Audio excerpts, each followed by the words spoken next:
Welcome to the bottom of the barrel. To all you grubby groupers and floundering fans, to another edition of the Bottom Feeders podcast, the first podcast dedicated to the last. Sit back and enjoy the blast, the rush of watching our team shrivel in the clutch or not showing up in games that mean so much. Here at the bottom, we talk about it all, every decision that led us to our downfall. The backside of Brandon Moore will knock the ball out. Quarterback arm going forward.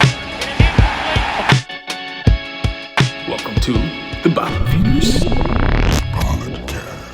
We are live with another episode of the Bottom Feeders podcast. Carson alongside Malcolm. Malcolm, how you doing today, man? How you doing? What's up, people? How you doing? Moving and grooving. I'm with the winner. I'm always feeling good when you with the winner. Yeah, Malcolm, I gotta say, to answer your question, I'm feeling great. This is uncharted territory here. Hell yeah. But Malcolm, why don't you fill the people in on what happened this past week? Well, the last episode was titled Champs and Chumps on YouTube. And we have a champ among us. Carson Yes, we do. prevailed in a tough, initially, championship game. It looked like it was going to be tough, but it ended up being a blowout favoring the bottom feeder. The bottom feeder ascended to the top and rose to the surface. And now he has to embrace the waves of the next season, but as a champion. So congratulations to Carson on being commissioner for another year, as well as being the champion for the first time. Yeah. Thank you. This has been 14 years in the making. And of course it happens in the year we create the podcast dedicated to us being bad at fantasy. Been a long road. But here we are. I'm gonna tell Finally. you all about it when I'm a champ again. Come on. That was good.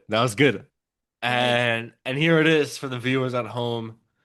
The final box score for Mycon and the Bonanis. Let's go. And honestly, I'll say, I think it was Christmas Eve. I was terrified when Dak Prescott and George Pickens came out and combined Had a game. They had a good game. Like Pickens not scoring a touchdown and still dropping 10 points. Dak almost 25 points. Like, not the best start you want going into a championship. Not ideal per se.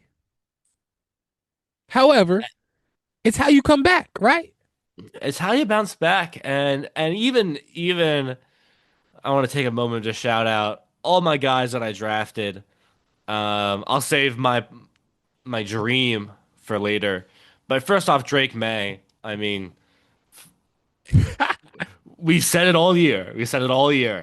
If you need to have a good game in fantasy, Play the Jets.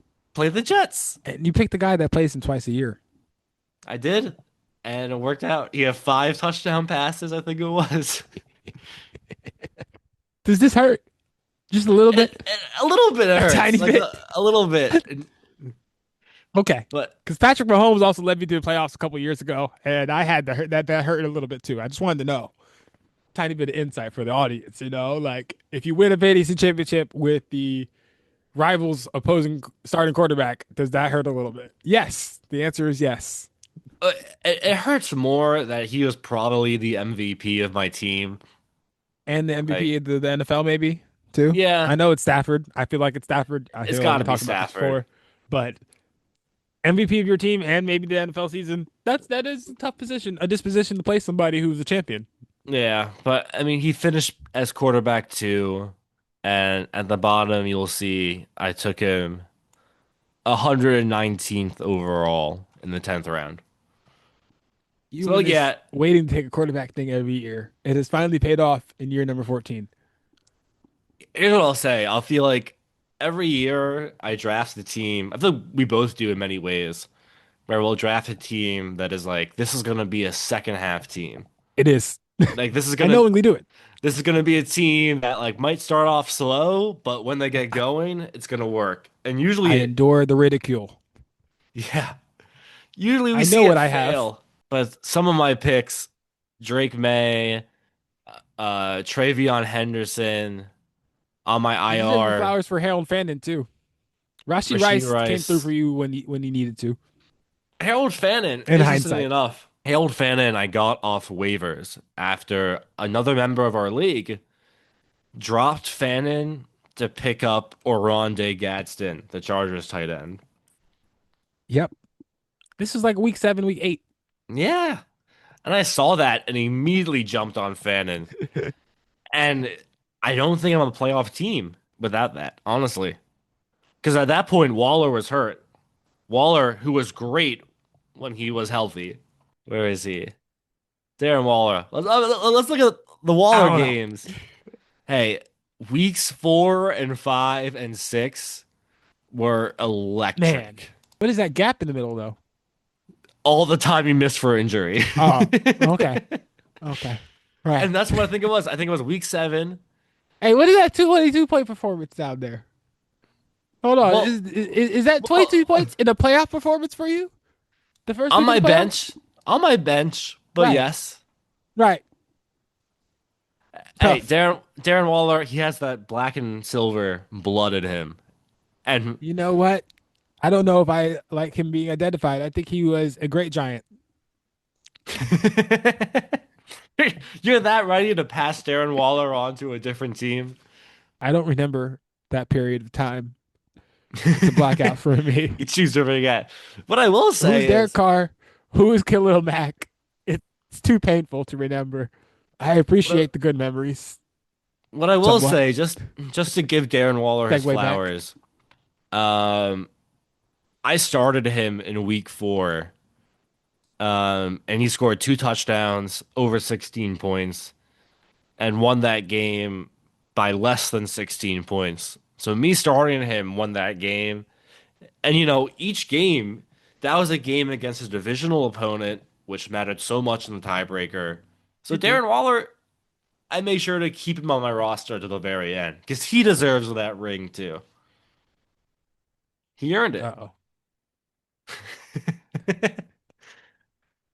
Did I jinx it by talking about Tua? Was that it? My Hey, internet connection's unstable. What do you mean, Zoom? but hey, I mean, internet connection or not, we are here having a great time. What a Having a time to blast. be a champion. And What a time to be alive. I gotta say, that kind of does defeat the purpose of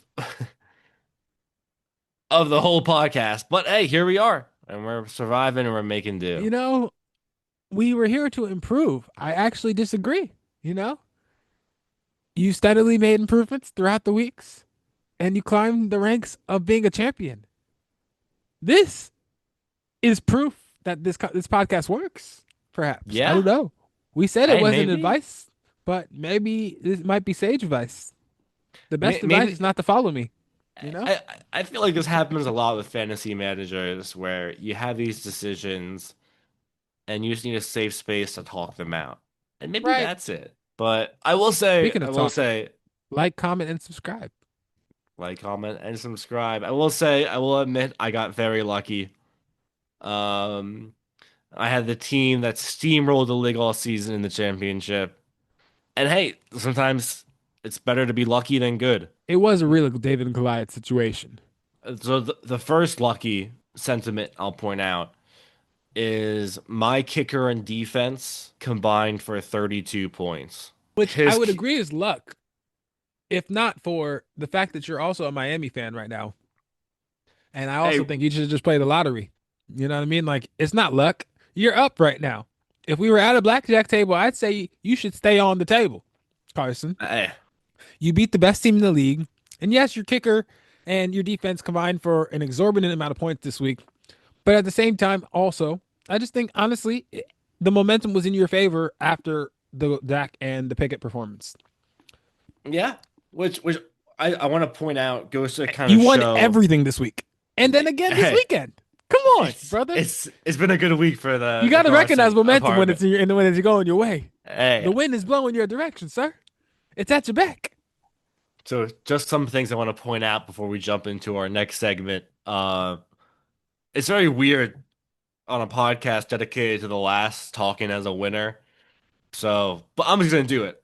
One, luck is huge.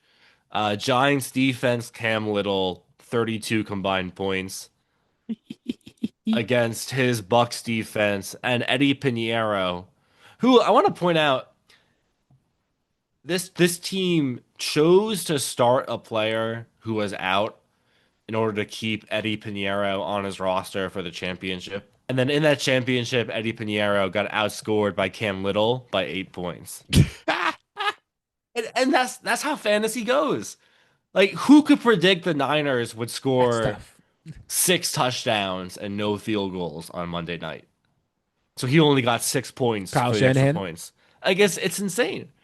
The other one, which I genuinely feel bad about, I'm sure people across the country, across the world, are traumatized by this combo of Josh Jacobs, Tet McMillan, and Drake London, who week 5 were dropping 60 plus on a regular basis. But in the championship, they combined for 2.7.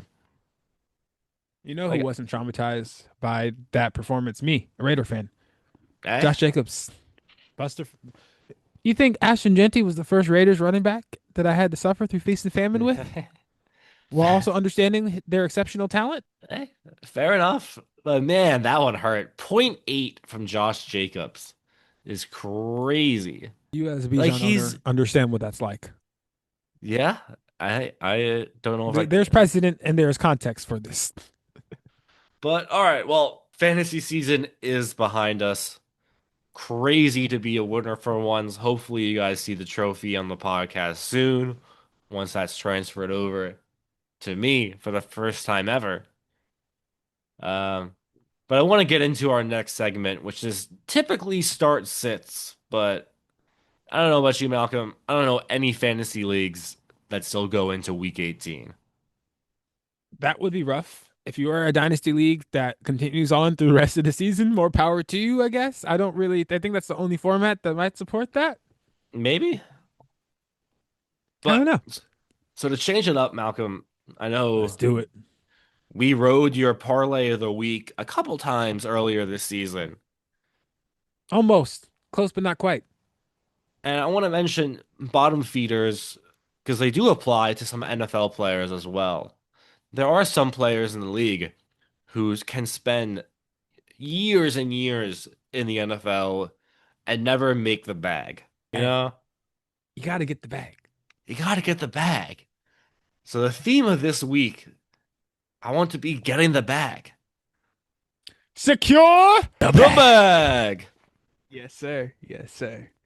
So I've compiled a list of a bunch of incentives for players out there. Because it is week 18. What matters most is those player incentives. So I'm going to go through a list of player incentives. I want you to tell me whether or not they'll hit that incentive. All right? Okay. I'll tell you and Womp what's up. Hey, oh yeah, cat in the background for the YouTube watchers. Womp says hello to the people. First incentive. We're going to start small. Okay. Small fry. Hunter Henry. He needs 5 or more catches. Okay. To hit $250,000 extra. Now. Just you're saying no? People. I said just to tell the people. I'm looking at the matchups as well this week. Yeah. I will say, well, while you look at that, the Patriots can still get the 1 seed, so they do have something to play for. Yes, but Miami's defense sucks, and I think Mike Vrabel is a player's coach. So, yeah, I'll go yes. Let's get it, Hunter Henry. All right, I think he gets Hunter it. Henry, yes. Next one. Started small. Now we're gonna go big. Okay. NFL record on the line. No money involved. Just history. Dun. Myles Garrett. Will he get at least 1 sack? Against the Bengals offensive line? Half sack does not count. He needs a full and Joe sack. Burrow. Yes. This is yes. Signed, sealed, delivered. It's his. Yeah. No, for real. No, that's done. I thought he would get it last week, and he didn't. So I thought he'd get it last week as well. But as we have seen in the weekly coverage of that game, it actually did seem as though the Steelers' whole game plan was to protect Aaron Rodgers, which Obviously, it doesn't differ from the norm, but at the same time, they seem like they went the extra mile. There are a couple of holding penalties that they aren't referring to in those press conferences. Like, nah, It's, like, it's it seems like they come on. chose to not win the game to prevent Miles Garrett from winning the record. We all saw it. Y'all gotta pretend. It's okay. That's not that's not wrong. I think everybody would do that for All a right. Hall of Fame quarterback in that situation. Let's go. Let's do Here's it. an interesting one. Let's roll. Who's Uh, gonna S- secure the bag next? Sterling Shepard, Okay. who at one point earlier this season, I heard an announcer call Sterling Shepard a What wily. team is he on? Right? Exactly. He's on the Bucks. He's on the Bucks? Yep. I knew that. I knew that. He's only been on the Bucks and Giants. I know why I feel like he's been on more teams than that. It's honestly same. I feel like he's been a Panther at some point, even though I know he hasn't been. It doesn't make sense in my head. That feels also correct, though.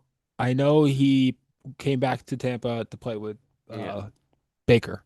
So he needs one catch for 125K, which we're not going to count that one. He needs 29 yards. So if he gets one catch, 29 yards, he gets 250K. Mike Evans is back. Egbuka's back. Godwin's back. It's a must-win game. Does That Sterling don't matter. Shepard get 29 yards? I'll tell you why.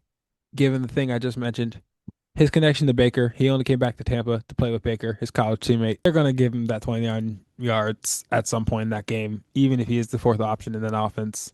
I do think the Bucks end up maybe perhaps winning this week. They've been playing like crap for the past couple weeks, so Yeah. maybe they find themselves this week against Panthers. the Panthers Must win in a game. must-win game that cuts the playoff spot. I believe in the NFC South, right? It's a Is that what I'm seeing? weird situation where if the Let's Bucks look at the win, standings. if the Bucks win and the Falcons lose, they're in. But if the Bucks win and the Falcons win, it creates a three-way tie I where see. The Panthers would get in the three-way tie. All this could have That's been insane. avoided. All this could have been avoided if the Rams just beat the Falcons like they were supposed to on Monday night. But here we are. My sister, the Seahawks fan, again was elated. That And I'm she's like, look, thrilled. I need y'all to understand as Seahawks fans, as vocal as y'all are, because like I said, they're vocal, but they cool. This ride is coming to an end soon. Eh. Or maybe Sam Darnold's him. Who knows? On to the next one. Dawson Knox. If he gets 6 catches and a touchdown, he gets 200K. Okay. He scored a Well, touchdown 2 of the last 3 games for the Bills. Dalton Kincaid has not been relevant, but 6 catches and a touchdown is a lot. What do you think? I don't know. I feel like we were talking about in many other fantasy segments, playing the Jets is a tough go to tell what stats people are going to get because Dalvin Cook could go off. Dalton Kincaid could go off for sure. I could definitely visualize him getting what he needs. James Cook, James not James Dalvin, James, but James yes. Cook, Dalvin. Yes. Oh, well, hey, keep it in the family, right? Yeah, in the family, it's all good. In the family, but I'm But no relation. I generally also don't know within this matchup how hard the Jets are going to play and how much the Bills are going to rest their starters. And that's the only thing I think would also come into account. Too, as far as it being Yep. feasible, I think Kincaid could actually pick this up and secure the bag for sure. All right, so you're gonna give Dawson Knox 6 catches. Dawson Knox. I said Kincaid. Hey, Bill's tight ends are all the Bills same. tight ends. Again, keep it in the Big- family. Big white guy. You think he's You know, gonna score a touchdown one of the and 80 get somethings. 6 catches? That catches balls from Josh Allen, All right, so far everyone's making the bag in your mind. I think so. We getting paid this week. Next I got one. money on my mind. So much Speaking of money on your mind, if you can successfully name which team this player is on, I'll Venmo you $20 right now. Oh no.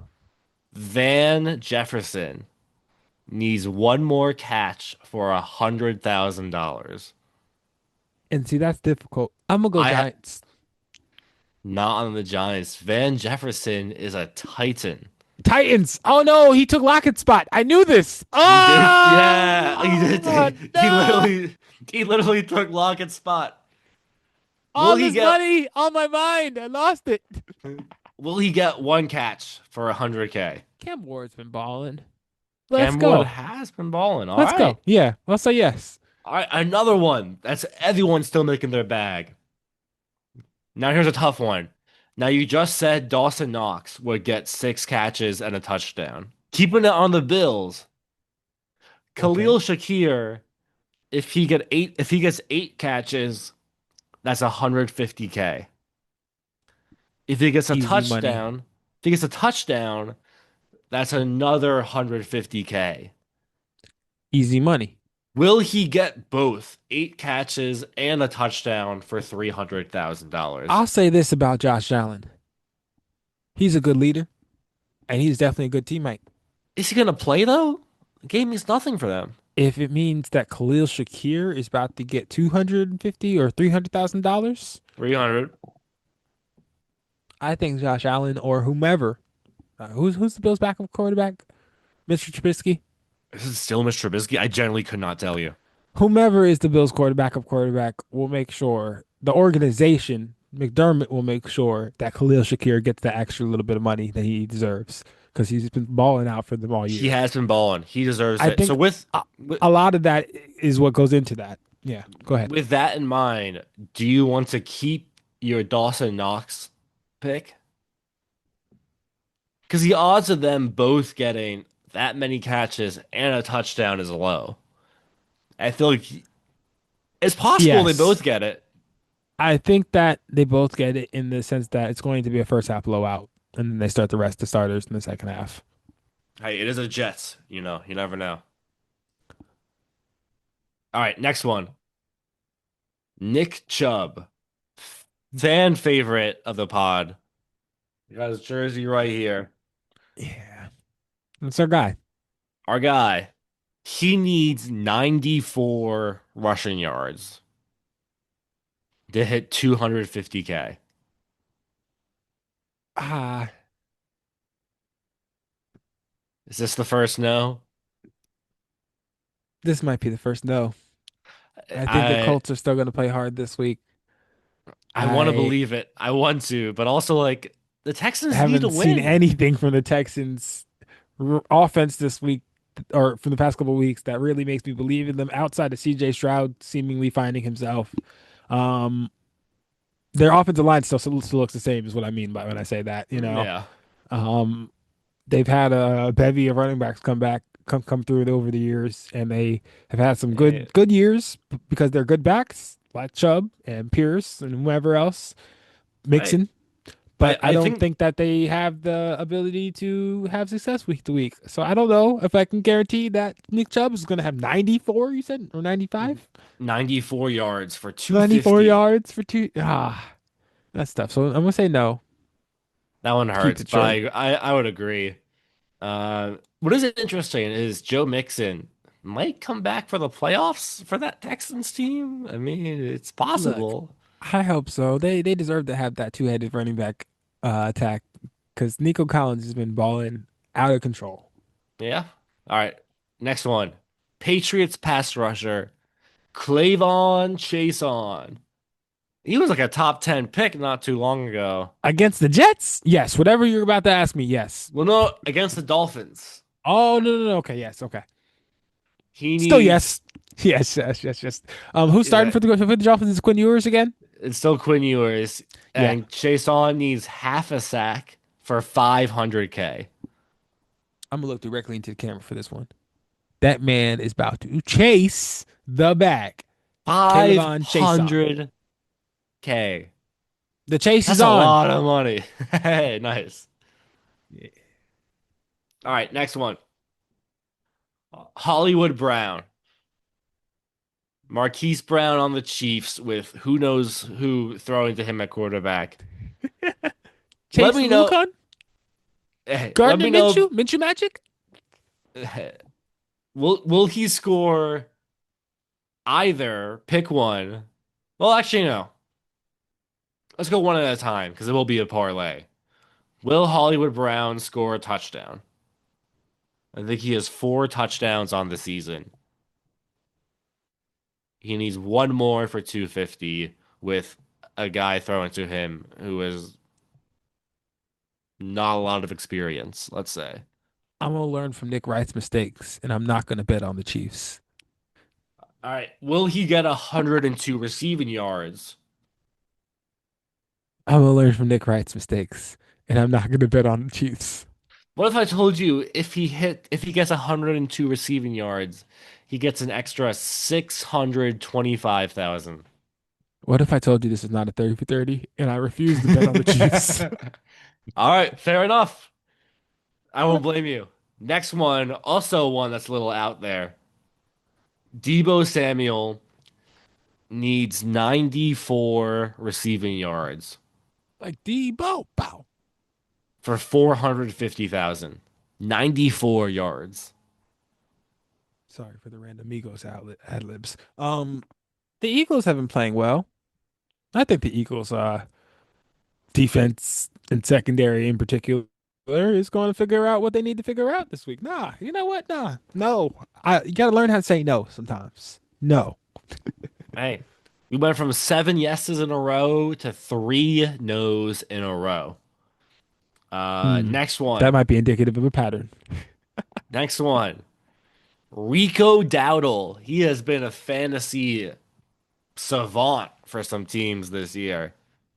He's come through. He needs to score a touchdown. Now, keep in mind, the Panthers need to win this game. Rico's been hot. Rico's riding that wave. Shout out to Rico Wave and Outcast. I don't know if you saw the Rock and Roll Hall of Fame induction. That was pretty cool. And shout out to Rico Dowdle. Never doubt Dowdle. I'm never down on you, Dowdle. All right. We up. One touchdown for 250,000. I'm guessing you're gonna say yes. Yes. Say All right. yes. Rico the man, on to the next. This is a guy I personally can't stand. I don't know why I just like him so much, but I just do. I think because I love his backup so much. Tony Pollard on the Titans needs Oh, no. he needs 66 rushing yards for 250,000. 66. 66? I think he gets it. And then Tajay Sharp has 40. 20 rushing, 20 receiving.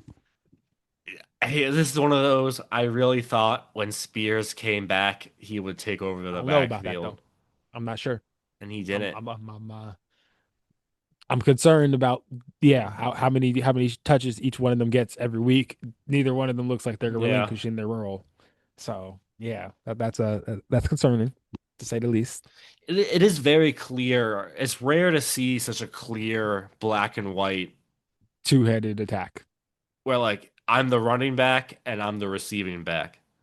and but they both do the same thing somewhat Like- too. You like- know what I mean? like they Pollard just are- transitioned from being the receiving back in the Cowboys offense. Like they very much are the same player. But the Titans are like, nope, you guys are gonna stay in these boxes, Different. and Stay. you can't leave. They just did the same thing to Derrick Henry, though. Isn't that what caused him to leave after so many years of loyalty to that franchise? Yeah, but to be fair, he hasn't been a receiving back for Baltimore either. So But like Josh Jacobs, he's always had the ability to catch a screen because in the beginning of his career, the Titans largely used screens because they had That is Tannehill true. and whomever else.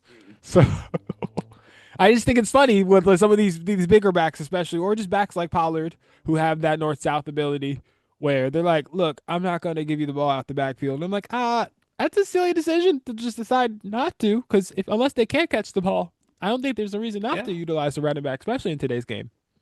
yeah, all right, I got 3 more for you. Let's get it. This one, Rapid fire. rapid fire out there. Your boy, Keenan Allen. He needs 6 catches for 750,000. Well, given that Mike Evans isn't going to hit his yearly quota of meeting these same secure the bag goals, I think Keenan Allen takes his place as the vet and goes ahead and secures the bag. Justin Herbert. What are Six we doing this catches week? is a lot. Yeah, but I had him fantasy, and he is capable of doing it. Where previously I would have thought maybe because I've doubted him before in the season, whether it's dreams or nightmares, right? Like he's been partially like somebody who I've learned Yep. not to dream about, right? From fantasy outlook. From a real football perspective, though, he had 3 or 4 catches the other week. I don't remember exactly what the number was. I think it was 3, but they were critical catches on critical downs, and Justin Herbert's learning to look to him again. Um, so I think that that's something that could happen this week. Right. He's going to have a couple of those short catches. They may not be for a billion yards, but I think he'll have at least the receptions. And then as far as touchdowns, he's been a red zone threat. So Quentin Johnson has not necessarily. We're talking about people who haven't secured their role in certain offices. When we talk about the Titans, I think Quentin Johnson is someone who I expected to kind of Yeah. become that number one receiver in that offense as Lab McConkey emerges as like the slot threat and just also just like kind of like the primary option on secondary check down throws. I think down the field, Keenan Allen is still a Hey. threat All right. more than he should be. Hey. Fair So enough. All right. I got two more for you. my bad. Rapid fire was what it was supposed to be. My bad. One more. Unbelievable.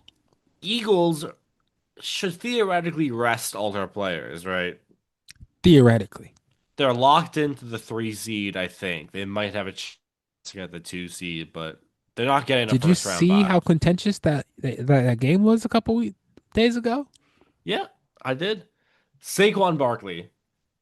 He needs 87 scrimmage yards for 500K. No, and I'll tell you No. why. Let's hear it. Who is the record holder for single season rushing yards in the NFL? Well, this is just scrimmage yards to put him at 1,500 scrimmage yards I for a understand. bonus. But the record for It's not Saquon though. so record for scrimmage yards or rushing yards? What did you ask? Either way, scrimmage yards, rushing yards. It's not Saquon. He was definitely about to get that record last year, and Sirianni made a decision to bench him going into the playoffs. And that was my only point is that they already made this decision to rest him going into the playoffs last year in a similar scenario. So whether it's a contract incentive or an NFL record, I don't think that they're really caring about that. I think they're preparing for the playoffs. And much respect to them, I guess. But Hey, hey, it won him a ring. is it something I think You he's know? capable of? Yes, but no in this scenario. Hey, that mindset won a ring, so can't blame him. Absolutely. All right, last one. Let's do it. Our boy, Jets. I don't want to say legend. Jets former player, Sam Darnold. If he gets three passing Oof. touchdowns, 3 touchdowns is a lot, but 500K in a must-win game. Winner of that game gets the first round bye. I think he gets it. Did you You see how think he played in that game? He might throw interceptions for sure, but I think he gets it.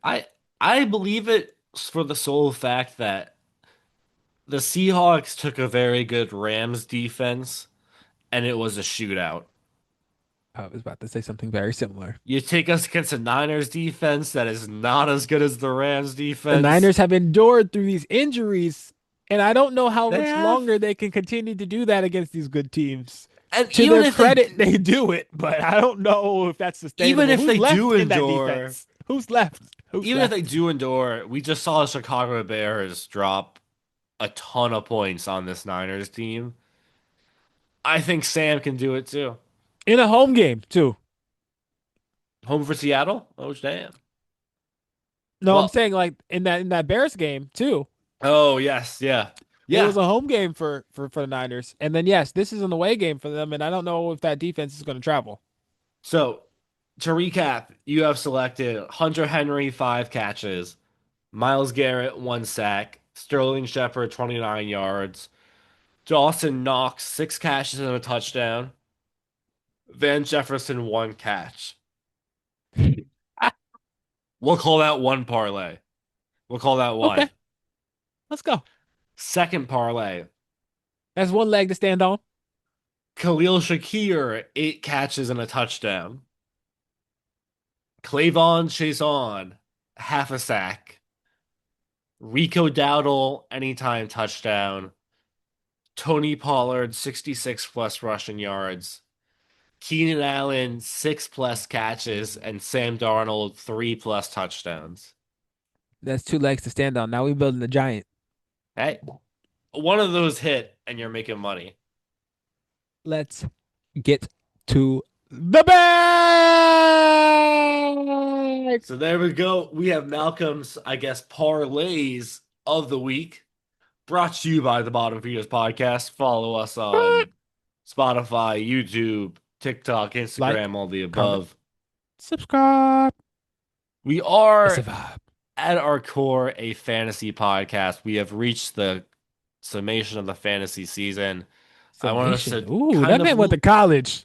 Hey, University of Miami represent. You. I didn't go to U, but I do go to AU University. So I lost a train of thought. That was really good. That was good. Going. Let's take a look back on the season. We do this segment every week, our dreams and nightmares for fantasy. Usually it's Year week to in week. Review. I want to review your dream that came true and your nightmare for the season. Your dreams will come true. I had a whole Malcolm, week to practice that. It didn't get any better. I have an idea of what your dream and your nightmare should be. I wonder if they align. Do you want to go first, or do you want me to go first? You go first. Let me see how, All right. we're going to do this. So my dream, I think he's an underappreciated player. I took him in, let me check, the 9th round. He was a 98th overall player drafted, but he finished as wide receiver 34. Ooh. More importantly, I started him in 2 leagues that both won a championship. More importantly, after week 9, he played 1, 2, 3, 4, 5, 6, 7. He played 8 games after week 9, and he scored 8 touchdowns each of those weeks. He had more than 11 points in 7 of those 8 games in a half PPR league. For a 9th round pick, what more can you ask for? I mean, I feel like that was definitely something that happens to be a good thing for you. However, given what happened with Drake May, I don't know, man. Hey, Drake It can May, go either way for you. Drake May, I had a feeling of though throughout the season, but when it mattered most, when I started off the season, 2-5, back against the wall, I needed big performance from my flex position. Every week west of the season, Jawan Jennings came out, and Jawan Jennings balled the fuck out. 8 touchdowns in 8 games to end the season. For a 9th round pick in fantasy, I gotta give it to him. Fantastic. Drake May, I think, was a steal of the draft, but I think I was gonna say, I think that the steal of the draft But is getting hosed in this award because think of it's your different. allegiance to the Jets. I think it's different because Drake May, I knew from the start of the season I had high hopes for him. My plan, I told you pre-draft. That's fair. You did. I told you pre-draft, I am going to draft Drake May in the 10th round. And I told you My exact words. that was lunacy. Yeah. It was lunacy. But that was expected in my mind. Jawan Jennings finishing, I think, since week 9 as a top 15 wide receiver in fantasy. That was not expected. That was a dream come true. Okay. So I'm going to give it to my boy Jawan. My nightmare of the season. Talk to me. Either way, it's going to be a guy I like. It's gonna sound weird coming from a champion, huh? But I'm going to give it to Jerry Judy. And I think many people will relate. Yes, I had those 2 weeks where I started Jerry Judy and it was amazing. Let's But get weird. aside from that, he was my sixth round pick. Carson. And and he finished You had as so what much belief in this man. he finished as wide receiver 55. Yikes. And I think I took him as wide receiver like 20 or some shit like that. That's like being captain of the cross country team and finishing last in the race. Yeah, spot on. And I almost picked Bill. What a betrayal of your trust. And yeah, I was gonna say there's only one other player I think betrayed your trust more this It season. was it's close between Bill and Judy, but at the end of the day, I took Bill in the seventh round. I took Judy in the sixth. They both disappointed and boomed the same amount with a lot more disappointment than boom. So Judy was the higher pick. I'll go with Judy as my nightmare of the year. Look, I think that's a good choice. Now, to segue into my dream. Shout out to all the Yinzers. Shout out to Pittsburgh. And shout out to Oh, the Steel City and to the Steel Curtain. Because you know I gotta go with Jalen Warren, my guy. My Jalen guy. Warren. 86 overall. 86 overall. And like, my back was against the wall, right? Like I took Ashton Jetty. And then I also took Aaron Jones at some point before that.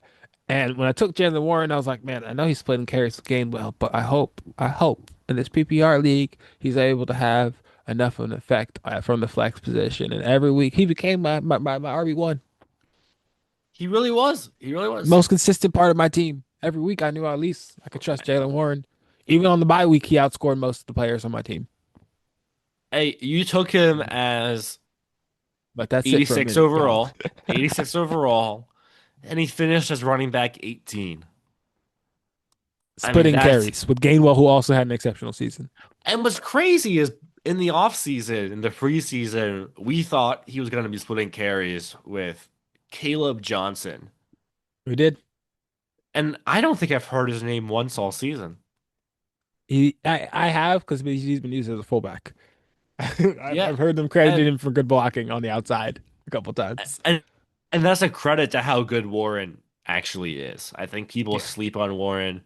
This was his first year without who shot his eye out? Najee. Harris. Najee Harris.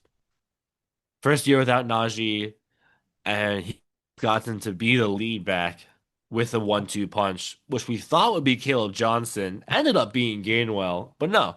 Warren earns his flowers this year. I hope he gets paid. I don't know if it was a contract year for him, but I hope he gets paid somewhere. And now we're probably going to be aligned with what my nightmare is going to have to be.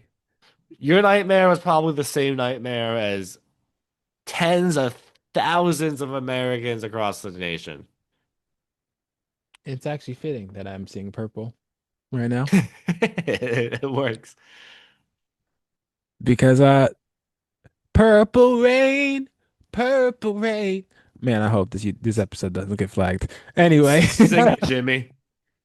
it was really, really tough to watch Justin Jefferson go through what he went through after I traded my first round pick, Roma Doomsday, for him and the acquisition of Waddle as well in that deal. Both of them have been equally disappointing, but I blame Waddle a lot less, and Waddle performed a lot better. So Justin Jefferson had to be my nightmare of the season for sure. And I don't know how much to fault him, but it was definitely disappointing every week. Every week was What more putrid. What's interesting is a month into the season, less than that, you traded for him, which all in all, I thought was a good trade. You At the traded time, just you traded and even looking back, you had Jalen Hurts and you traded Justin Herbert and Brees Hall for Jalen Waddle and Justin Jefferson. Who, Justin Jefferson, he went third overall in our draft. he did.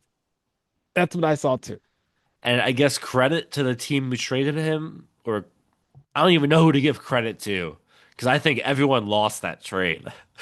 I think Brees Hall, from that point on, was injured for more majority of the season. I told him when I was shopping around Justin Herbert. I told everybody I believed in Jalen Hurts more than I believed in Herbert this year, despite him starting out having an MVP season. Those were my exact words. And they were Yeah. like, "Okay, I still want him." I'm like, "All right, cool." Take. And you traded for Jefferson, and he was taken third overall, and he finished as wide receiver 31. Insane stuff. A nightmare for tons of teams across the league, Let the across silence the speak. nation, I'm sure. Let the silence speak. Oh, And the and horror. who's to blame here? Is it Justin Jefferson? J Is J it J J McCarthy. JJ McCarthy is to blame. There's no mystery. This is not Scooby Doo. take off a mask and it's 9? JJ, it was a Michigan man all along. I love the 9-bit JJ McCarthy has because he's like, hey, when I step on the field, I stop being JJ and I become Turn 9. And then 9 just sucks at football. Give you 19 reasons, 13 reasons on why you, sir, should stop playing football. Yeah. I'll give you credit. That was the exact, when I was looking at your team in the pre-production, that was the exact dream and nightmare I had in mind for you as well. So, It don't take a rocket scientist at this point. I mean, I wanted to, Clear path of destruction in the middle of my I, team. I entertained Kyle Pitts, but the issue with Pitts is so much of his points. Yeah, I think 25% of his output came in week 15. Shame. So, Disappointment. whereas Warren was a guy all year. Warren did not have a game less than 7 points. I still blame Arthur Smith for Kyle Pitts. I don't blame Kyle Pitts for Kyle Pitts or Bijan for any of the limitations that they've had from a fantasy perspective or even NFL production. Arthur Well, Smith. Hey, that's the first half of our podcast episode. Let's do it. If you have your own dreams and nightmares from the season, Comment. Come on. You can do it. Co- Down comment. there. Let us You know. can do We it. want to hear about it. We want to talk about it. I mean, if you had Jawan Jennings for the second half of the season just on your bench and he became a star, please tell me. I need vindication on him being my dream. He does need confirmation. Give it to him. Come on. Help a brother out. Because 'Cause that was that he went out on a limb to do that. He did. You did. I remember distinctly. You know what happened? I remember distinctly. I drafted him, and I think 2 picks later, I don't want to say his name. What's his team name? The Book of Mormons. Oh, that guy. He took Khalil Shakir and messaged Shakir over Jawan Jennings. It was like, give me shit for the Jawan Jennings pick. That sounds just like him. It does. And who's the champ? I don't know. Hey, shout out to you. Hey, thank you. That's the first half of the podcast. Come back, join us after the break, and we're going to dive into real football, not just fantasy or money or whatever. I guess that guy's used to coming in second, right? You know, with the Heisman vote and all the rest of those things. Yeah. Hey, so it is. We'll see you guys after the break. Back again, and we are live with the second half of the Bottom Feeders podcast. Carson, alongside Malcolm. Malcolm, who are you wearing right now? Who you got on? Is that our boy? Genty? Is that a new Christmas gift? Hell yes. I had to rock it. Had to show love to the fam. I appreciate. That is respect. Hey, that's great. Genty's a great jersey to have. The number 2 in the black and silver is just so clean. You know what I'm Like, saying? that is great. Personally, I am rocking, in honor of my chip, a jersey I've had for the last entire duration of the league. But this is my Maurice guy, Jones-Drew? my hero.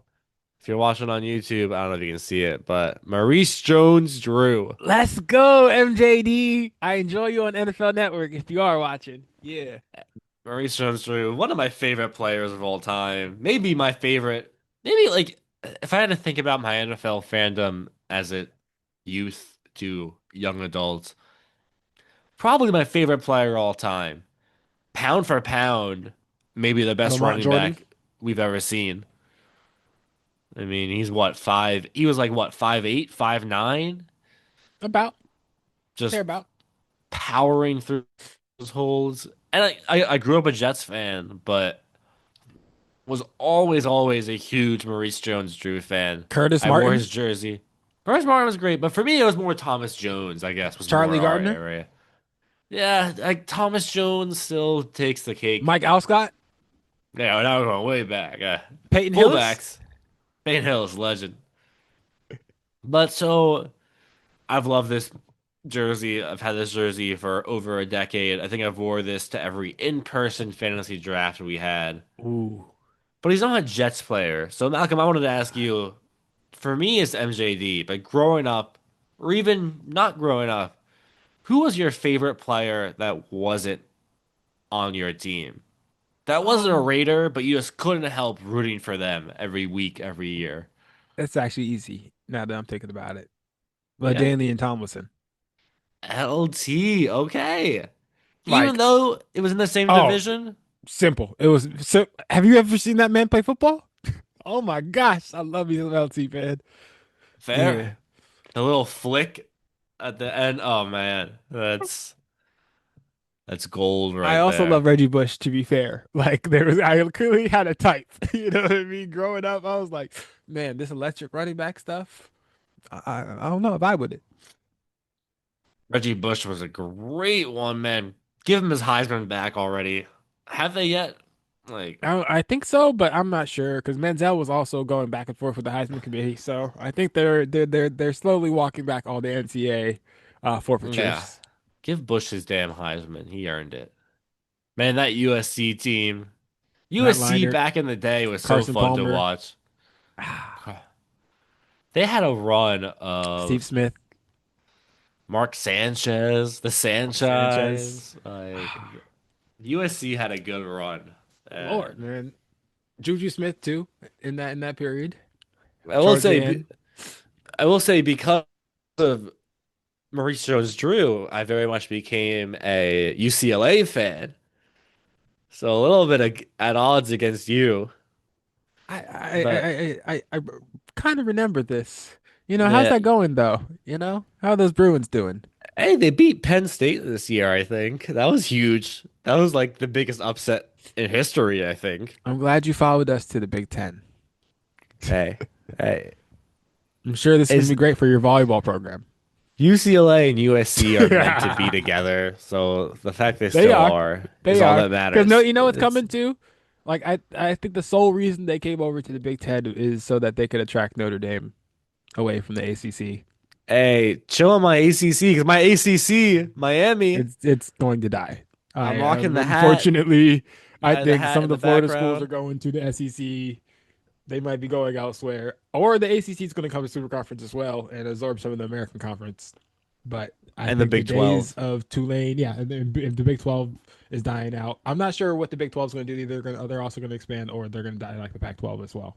So I mean, yeah, the they Big can't 12 and the support the schools that they ACC, had, and they lost Texas and Oklahoma. So the, they're the the done. Big 12 and the ACC are fighting to be the third conference. But They might mess shout around out with the my American or the Canes. MAC.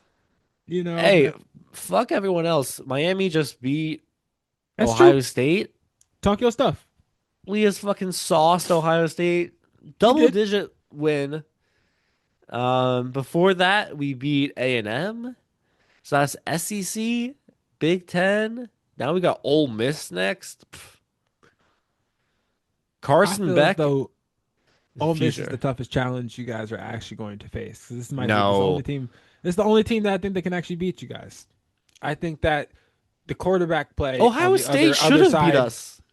No, that team was What? not on the same Ohio level as you State was guys. so good. The second best team in the country. And we just dog walked them. No, the second best team in the country was Texas Tech, and they got dog walked. after that break in that Dude, layover. Oregon, holy shit. That defense is scary, and Oregon acted like Oregon, they I were will say, somebody else. They acted like they've been playing like somebody else all season, and they I haven't. will say, out of Oregon, Texas Tech, not Texas Tech, out of Oregon, Indiana, Ole Miss, we are so lucky to be playing Ole Miss, who Like I might have said, no, who might have no coaches. I don't and Ole fully Miss is your toughest test. No, Ohio State was such a tougher test. I disagree. Chambliss is a quarterback. Is the best quarterback you guys have played all year. Chambliss is good. Chambliss is really good. And I think Okay. and I'm not saying that your defense isn't exceptional. I think your defense is exceptional. I think that's partially why people are saying the U is back. But I also think this is going to be the toughest quarterback you guys have played all year. And if you guys can beat him, there's not a quarterback in the league that can beat you. Well, I mean, here's I the don't think deal, Mendoza right? has it, if because I think Mendoza and Chambliss are the same level as far as elite quarterback play. So I think Mendoza has over Chambliss. I would agree with that assessment. But I think if we're establishing tiers, they're on a similar tier as opposed to the rest of the quarterbacks left. I don't know. You have one quarterback that just, fought his way, tough, gritty victory against Georgia. Great win. And then you have another quarterback who just dog walked Alabama. Like, like Look, I don't know if we can compare the two. Like, it's it factor that we're talking about here, not actual ability. You know, I fair. think it factor and leadership come into play with the college national championship more than anything else. You saw it with the Tua and Jalen Hurts situation. You saw it with Cam Newton around this time of year. With for whatever Mendoza and Chambliss right now are doing that same thing. Manziel had a run, and that Menzel wasn't did. necessarily even playoff success necessarily. But I think if you have a hot quarterback and a team leading a good enough defense that can overcome some better programs around this time of year. And Here's my Oregon, for thing. example, just did it, and Dante Moore didn't even have a good game. You did not, but they shut him out. My take is we're gonna look back at this draft class, this college draft class 5 years from now, and realize that the two best players were on Miami, and those two being the D linemen. I mean, Ruben Bain is an absolute menace. Ruben Bain should be the first overall pick. He won't Like be, but he bias should be. aside, I would agree. Not that bias not aside, he is the necessarily just that best Bane, player in but college football. whether it's a defensive player of some sort, I think that is not a quarterback necessarily. I mean, we have the left tackle who I don't even think is better than the other D linemen, but we have that left tackle who is insane. I am trying to find the name of that I also think other D Oregon's D lineman right line was now. showing I'm a drawing a lot blank. the other day as far as ability, and Texas Tech's defensive line also looked pretty good as well. So I think there are a lot of edge rushers this year that we could see jump in the draft. Yeah, but I think Ruben Bain takes the cake. Like Ruben Bain, I think will be He's the for sure on another Giants' level. first But pick. Texas A&M also And had a great interior pressure. I will say, think of that D line. You got Brian Burns on the Giants. You got Abdul Carter kind of getting his sense of the NFL. And then you throw in Ruben Bain. Ugh, elite D line. The Giants could be coming up. I think they mess it up somehow, but and It's the don't Giants, draft Jets, and Bain. the Raiders we mostly refer to on this team on this podcast. I think that a lot of the times the franchises not utilizing the players that they have and the resources that they have is the most frustrating portion of being part of those fan bases, Yeah, but not the actual speaking of acquisitions. frustration, yeah, Let's talk about it. speaking of frustration in the NFL, something we typically do every week. Um, we've had Who some fumbled? unlucky success in fantasy football. Yeah, right. We like to find NFL coaches that have done worse than us in fantasy to make us feel better about ourselves and our own fantasy failures. Malcolm, why don't you start us off with your NFL coaching fumble of the week? This one's going to be a bit unconventional. Bear with me. But Okay. Mine is a former quarterback in this league. Hmm. Right. Mike Kafka, interim head coach for the Giants. Fumble of I the thought week you were has to going to go to you. Harbaugh. No, no, no, no, No, you no, can't no. fumble the coach for winning. You absolutely can in this circumstance because you know what? I think that both of these coaches were in a chess match this week. They needed to sabotage their teams without sabotaging their team. And though normally I would be like, you have to try to win. Just win, baby. I just had a whole rant last week about this, right? But these franchises have been struggling in a middling position, similar to kind of like the Steelers, where Steelers fans have been advocating somewhat for a better draft position. I think you have to essentially assess where you're at, right? Whether it's getting the offensive line help, whether it's doing something else, you have to position yourself for that number one pick and give yourself the control, especially if you're the Giants, who they might have a change in their front office, right? You have a new GM. You want to give them the most opportunity to make the most of the picks.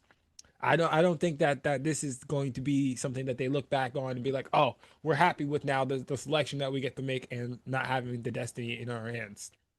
Because, for example, if the Raiders do end up getting the number one overall pick and taking the player that they would have wanted to select, they're going to take the best overall or best available, and that's not going to be something that's going to necessarily have a transformative effect on their organization like they needed. Can I If they counter end up that? deciding to move on from Dart, I don't know. What do you mean they can't move on from Dart? Darts look great. They can. They can and they will. Dark was a Dable selection, and the next coach that comes in there, we've seen this time and time again in the NFL, right? Where they promise to develop this young quarterback Yeah. and work with them. It doesn't. Mac Jones, for example, doesn't work out, right? They leave after 2 to 3 years and go get another opportunity somewhere else. This isn't an indictment on Jackson Dart's ability. I think Jackson Dart, to your point, has looked great, but at the same time, I do think it's likely that the next coach comes in there promising to develop him and then also ends up getting rid of him in some type of fashion. Baker Mayfield also, as an example. I don't think you can blame Mike Kafka, an interim head coach who is borderline coaching for his own NFL future, and call it a fumble. I think that organizationally, I can call it a fumble. You're right. I don't Organizationally, think I can sure. solely blame Mike Kafka, but I think that they needed to recognize where they were structurally, right? If they hold on to Joe Yeah. Shane this offseason, then sure, Which go be it. Go win the game. But I don't think that you can make that decision, if you're gonna have to go into the offseason with a head coach search and GM search, that's not necessarily something I would want to do. I would want to know at least we have the number one overall pick while we're doing those things. that's fair. It And I'll doesn't give help you anybody to have a better record, other yeah. than the coach or the GM that would be staying there. And I'll give you that because you know the Giants, if they had the first overall pick, they would have traded back and gotten a ton It for puts the fate Mendoza. in their hands. I don't know, but trust the dealer, I guess. Shout out to Vegas. Shout out to Vegas. Vegas basically secured the first overall pick. Who's your coach and fumble this week? Mine's pretty easy. I thought it was Excuse me. obvious. I thought you would have the same one personally. We're going back to the well. Mike Tomlin. Oh no! You get a chance to win and make the playoffs against the Browns, against Shador Sanders. No Judkins out, and I get it. Like the Browns defense, we said it a lot. The Browns defense is very good, but 6 points, 6 points. You can't even score a touchdown. You can't even make it seven. I'm starting to think that the black and gold is a bad omen, right? The Steelers consistently look like Iowa's offense. And I don't think that's an offense you want to share similarities with. No, not at all. And And Kirk now Ferentz and Mike Tomlin couldn't be any more different in their coaching styles or their personalities. and now we're stuck having to watch the Steelers and the Ravens on Sunday night as the prime time game of the week. Hey, Lamar says he's going to play, so maybe it'll be a good football matchup. But if Tyler Huntley's out there, I don't know how good of a football matchup that's going to be because the Steelers defense might show up. In the same vein, TJ Watt says he's going to play, but I don't know how you come back from a collapsed Well, lung in 3 weeks. even if the defense does show up, like the offense scored 6 points against the Browns. Is Derrick Henry just going to run through the Steelers defense? Probably, like it's What's left of the Steelers offense is going to figure it out and put the pieces together? What are I we in for I in this I matchup? understand the Steelers roster is not that good. I understand they're playing without their only good pass catcher, DK Metcalf, because he punched a fan. Like, and I know the roster's bare. Like the leading receivers were Pat Fryermuth, Scotty Miller, And Marquez Gainwell? Valdez-Scantling, and Jonnu Smith. Jonnu Smith Those- is back. He is. Darnell Washington broke his arm. He's out. But either way, like I understand it's hard moving an offense with no real receiver. The number one receiver was, I guess, Scotty Miller. And maybe Connor Hayward's going to step up this week. Hey, maybe Connor Hayward had some good touches last week. He had a He did. 29-yard run, I think, or catch, whatever it was. He's emerging as that use check role. He is. And fullbacks have a role if you give it to them. But still, you had the chance to win the division, prevent this week 18 bullshit against the Ravens. And you can't put it away against the Browns. You can't score a touchdown I didn't against say the I disagree Browns. with you, but I'm just surprised. Just surprised. Like the fact we're even still talking about the Steelers and Ravens true. This is shouldn't true. shouldn't be happening. You know what? I agree. You're right. You're right. Like, and honestly, I don't know how much of it I blame Mike Tomlin and how much of it I blame DK Metcalf. Now you may be onto something there. For now, I gotta blame Tomlin. He's the If coach. the Steelers miss the playoffs, though, whose fault is it? Aaron I would Rodgers, Mike I Tomlin, would DK Metcalf, the defense, the I doctors who injured TJ Watt. if they lose this game against the Ravens, I think the most blame goes to DK Metcalf. I think it might be the doctors that injured TJ Watt. Fair. But that was an accident, right? Was it? Accidents Ask Tyrod happen. Taylor if it was an accident. I was about to say we saw it happen with Tyrod Taylor. Accidents happen. Lung procedures are I dangerous. still think Justin Herbert paid those doctors with that. What's the company he works for? I Oh forget now. God.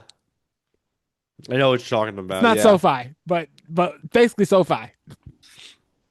Either way, accidents happen in the medical field. It sucks for TJ Watt, but the defense wasn't the problem. The problem was the offense. But it could have been the solution. It could Hey, have they been got- the solution, Carson. They got two It interceptions. wasn't the problem. You're correct. They can't And they move could the have had ball. 3 forced fumbles in 3 They weeks. can't. They can't move the ball without Metcalf. And look, if he was suspended for punching a player, they got into it on the field. Fine, I get it. Passion, take pride in your team, fight for your team. But to be suspended for punching a fan, like, why the hell are you talking to a fan in the middle of the game to To be begin fair. with? To be fair, let's be clear at the outset of this. I 1,000% agree with your stance. To be fair, though, I love the internet and the internet sleuths. They did some digging, right? From multiple angles. One, the dude wasn't sitting there. He walked down to that portion. So to your point, dude, DK, why are you walking up to the dude that you were already having a confrontation with, right? Who just walked down the aisle? So both of them, I think, again, are in the wrong in that instance too, even more so, right? For the having that whole interaction. But two, also the angle of the lady who moves away after the dude says something and before DK hits the dude. I'm like, I don't know what the dude said, but it wasn't just his name. You know what I mean? Oh, yeah. Like I mean, I was let's let's call it what it is. Okay. He definitely dropped a hard R. perhaps like I was looking at Like- you know how we are. I was looking at his mouth, so I was like, that's not definitive. But like he definitely did. DK Metcalf said he did. The guy says he didn't. So assume he did. Also, in the interview he gave, he just sounded real Detroit. You know That what I was mean? so If fucking you, cheesy. if He had you a whole know press what I mean, conference. what government name? That's not a dog whistle, Carson. That's a whole kennel. I And they barking. They I hear barking you. real loud. He been around a couple dogs before. You know what I'm saying? Like I don't know if he's just real Detroit like that. Like, but that wasn't just a normal Ryan Kennedy. That was Buddy from 8 Mile. You know, Yeah, that's fucking. What Buddy was the heavy. guy's name who shot himself in the leg? Cheddar Bob. Oh, Cheddar Cheddar Bob. Bob. You know, just That Cheddar Bob man. over there. That man was a real life Cheddar Bob, but still DK Metcalf. You Why? can't let Cheddar Bob incite you. I have never seen mid game, unless it was after scoring a touchdown, a player going up to the crowd that close, you know? I'll raise you one. Nick Sirianni yelling at the Philly fans. The point I was going But to make he was was there are walking to certain his fan tunnel. bases where you cannot let those fan bases engage with you like that. Point being, Nick Sirianni in that scenario, I a he thousand was percent agree with you again. Yeah. he was walking through the tunnel. He was doing what he had to do as a head coach, which is walk to the locker room. DK Metcalf did not have to be next to the stands, next to the fans. On the sideline, Yeah, you don't have to be back against the rail. you don't have to be back against the rail, but you I can be on the I sideline. I see what you're saying, but You know what I mean? Like they were yes, both in yeah, their spaces, kind of, and the choice to get into that gray area, because again, the fan wasn't sitting by the rail; he was up the aisle. He walked yeah, down 4 or 5 but rows, but the choice to enter that gray area was and you're a solely DK, DK's. and you're behind, you're initially in front of the bench, right? And you're looking up 4 or 5 rows, and you hear this dude saying whatever he's saying, right? The choice to then walk the 5 feet, or 6 feet behind the bench, and then go over to the rail is crazy. It's insane. I Not to, 1,000% agree with you. But the choice to walk down the 4 or 5 aisles to see a 6'5" angry person staring at you, and then continue to lean forward. And then also in the video afterwards, the dude raises his hands and all the rest. Like, I think both individuals here are batshit crazy. let me put you in the Crazy. It's perspective not good decision of making on either part. let me put you in the perspective of a drunk and a sober white person at a sporting event. Number one, let me tell you this story. As a fan, I've been blackout drunk at a Jets game, and I've chanted and I've said some mean things. Most of the mean things had to do about Zach Wilson's, let's call it his endowment. What are Jets fans saying to opposing players? Probably not much. I have heard No. of many Jets fans in MetLife say a We lot of don't- things to the Jets. And the I say we don't say staffs. anything to opposing players. To our own I worked in players, MetLife. I heard the things that happened and saying that field has great. Actually, funny you can speak story. to the players on the sideline from any angle in that field. It's great.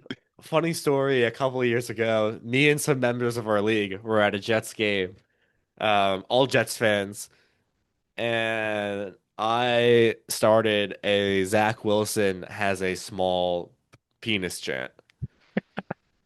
And I remember this guy coming up to me mid chant, and he's like a cool looking dude, like probably like mid 30s. He's like, "Hey man, look." He comes up to me, taps me on the shoulder. He's like, "Hey man, I get it. I hate Zach Wilson too, but like I'm 2 rows behind you with like my 5-year-old kid. Can you not?" And I was like, "Sure, I get it." So as a fan, you know when to control yourself. Even me, drunk off my mind, was like, "Hey, let Time me and not place. time in place. Let me not do that. Let me learn from my mistakes." This You Lions didn't walk fan, down 5 aisles and yell at Jack a little bit louder so you can get away from the dude. yeah, fair enough. But this Lions fan did not have that presence.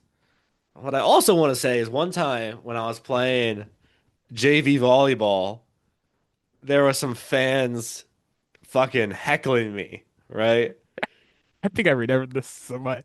Like, it's crazy that JV high school volleyball has hecklers, but Y'all had some stories a couple of yo, times coming back from volleyball games where I was those like, Really? At the Those volleyball game? those white moms are fucking crazy, Malcolm. Wild And for bunch. whatever It's reason, all wild the bunch. crazy white moms have sons that play volleyball. Insane. Volleyball, golf, and tennis, lacrosse. Stay away from those parenting sections. But I remember at one point I was playing and I Baseball was too. serve baseball, but baseball is expected. Baseball I'm not mad about because like half the fun of baseball is That's the part of the heckling. sport. That's Yeah, part of the sport. Yeah, you're part right. of the sport. Different story. But in volleyball, this mom's heckling me, and I turn around and I tell her to shut the fuck up. And then you know what happened? You know what happened? You get The checked. ref, not an eject, but he gave me a yellow card. I didn't even know they had cards in volleyball. I learned that day they had cards in volleyball. That's a crazy way to learn the sport. No. And the point being, that's the kind of grace, like me telling this, suburban mom to shut the fuck up on the field to the stands. That's the same etiquette that DK Metcalf had with this fan. Yeah. And in one scenario, it's a JV 16-year-old volleyball player. And in the other scenario, A you have media trained professional. a media trained professional, 28-year-old 25 or man. 6, actually. He's 20 surprisingly young. It's crazy. crazy. I still agree with you. 26-year-old man being Look the that up. same level of instigated as this 16-year-old white boy. And I know maybe there are some like slurs involved that are different and change things, but still you gotta carry your I'm here composure. too. You That can't that that don't excuse much. you can't put your team in this position. So yes, coaching We're talking fumble, about Mike this in the Tomlin. playoffs. Yeah, we're talking about playoffs. Yeah. Playoffs? Playoffs. Talk about Look, playoffs. Well, we're not and, talking about playoffs in this next segment either. and we At all. definitely aren't. On to the next segment. Fan corner check-in. I think we're well over time this episode, so we'll try and keep this brief. Malcolm, how you doing with the Raiders right now? I am living my best life. Living my best life. Ain't going back to first pick later. Because So you're hopefully, after we select Mendoza with his first overall pick, or Chambliss, or Dante Moore, if the film ends up showing that he's the best overall selection, I don't care if I don't care if the quarterback that we select first overall doesn't end up working out, but I do want to see us select a quarterback. I do want to see us try to build for the future on offense and just take that next step forward. I mean, I don't want to see I us get rid of Pete Carroll, and I don't want to see us fire any more GMs I or respect special teams coordinators. I respect your open mind. I really do, but it's gonna be Mendoza. Right. Like it's gotta be Mendoza. He is just too good. This is where I keep the open mind because of a Jamarcus Russell situation, or just in general, the idea that the most hyped player in college coming out is going to end up being a disappointment. I just have to hold that open as a Raiders fan. Like, okay, like But I don't want to but believe still, the hype like, all the way. I believe that that's the most logical thing that's going to happen, but but he has earned the hype, you know? I feel like Dante Moore, he had the in hype. 1 year, That's where you want into the Mark Sanchez stuff, and you kind of win me over a little bit. But man, this has been a really good year. Like this was better Joe than Burrow the had a Mark good year. Sanchez year, and Joe Trevor Burrow is Lawrence had a phenomenal. couple good years. And Trevor Lawrence is potentially the number one seed in the AFC this year. So I think that having success to this level in college definitely is transcendent, but I don't know. I do not know what that means. Cam Newton also had success to this level, And Cam you know. Newton should have won a ring. If he jumps Wow. on that ball, People see, I was just gonna say people blame him for not getting on that ball. But what have you seen of Cam Newton in the past games? I watched that man's whole career. Newton's Law that year specifically was 2015. And man, or I think maybe 2016 or something. I always get it wrong. Like it was 2 straight years where they won the NFC South. Either way, That man's not jumping on that ball. Okay, and Lee Kuechly retired But early in the because that Super whole Bowl, Panthers team but in the collectively Super decided Bowl, that you it was gotta not jump on worth that giving an ball. effort for Jerry Richardson. I don't blame them. But in the Super Bowl, fuck all that shit. Jump on I that don't blame ball. them. This is your chance for a ring. This is immortality. Von Miller was murdering them all night. There's no way. There's no way any of them are jumping on that ball. I will say They that it had was. been demoralized by that point. I think I have yet to see a more deserving Super Bowl MVP And than Von Von Miller. Miller. He Aaron Donald, maybe. single-handedly did he win MVP, Super Bowl MVP? I'm Like, not sure. It might have been or Bobby did he, Wagner, but might have been Cup. Cup may have or won it. Cup. Cup might have won it, but Yeah, I think that it should have gone to Aaron Donald that night that he destroyed the Chiefs. he did. He really did. But or the Bengals, because that was the Bengals, Bengals Bengals, year. yeah, Yeah, Bengals, yeah, wow. yeah, that's true. He demolished the worst That was offensive Vita line. Vea that was chasing Patrick Mahomes, and that's a That was Vita Vea, man. right up the middle. It was demoralizing to watch. You know what's crazy? From the moment Vita Vea entered the league, in my mind, he was already 30 years old. Right? And I see him now and he's like 28 and I'm like, what the fuck? Wait, what? Like Yo, you're actually young. It's like, yeah, dude. It's been built like this my whole life. he has an old name. I think it's the name. Vita Vea just sounds like a veteran. Maybe it's the Yeah. V's. Maybe it's alliteration, basic alliteration. Yeah, Vita Vea veteran just sounds the vet Vita Vea like it just But just to finish up with the Raiders, yeah, I'm feeling hopeful. It may not be the correct place to be, but I do think that there's a future there. How you feel about the Jets, though? I think it's time to fire Glenn. I really do. I've gone up and down. I've lost all faith. The team's lost all faith. You are an authentic Jets fan. I know I commented on it last week, like his comment about, oh, like we had a really good drive rushing the football against the Jaguars in like a 30-point loss. Another horrible loss. The defense is in shambles. This is the defense that Aaron Glenn himself has tried to be the spearheader of. And Drake May threw 5 touchdowns in almost one half of football. Um, I'm ready to move on. If he's the coach next year, I'm not upset. Okay. You know, like I'm like, okay, fine. Let's give him another chance. Let's give him a chance to build this team, build the I feel the culture. same about Pete Carroll. I'm not opposed to it, but if we're pushing hairs, I want him gone. I I think don't that's a healthy believe. place to be. Yeah, I just don't believe. It's been bad. It's been really bad. Ideally, what do you want to see happen with the GM situation? My stance, it's always been my stance. You got to keep the GM through the draft. I agree. At this point, should we fire the GM? Yes. But we can't right The now. decision to trade Sauce and all the rest of the defensive assets is looking really silly now. As you just mentioned, your coach is looking like, I don't I know, agree. a lot worse than he I looked in the beginning of the year, and mostly because of the position you placed him in, because he trusted you to make those yeah, moves, and you trusted him but to be able to coach around them. But still, but you can't fire a GM this late because the draft is in 4 months, and to try and find a new GM and a new scouting team, or get the GM to trust the old scouting team after you just fired the old GM, like it's so many layers involved there. Where it's I was gonna say the Giants might do the same thing despite it not making sense, and the I think Giants to your might point, and look, to it your point, it happens. might cause Like chaos. it does happen year after year in the NFL. I feel like there's one GM each year fired at this point of the season. And I just will never advise for it because they've done so much prep for the draft at this point. You don't want to throw all that prep away. Who's your ideal quarterback for next year? Is it still To, Jameis Winston?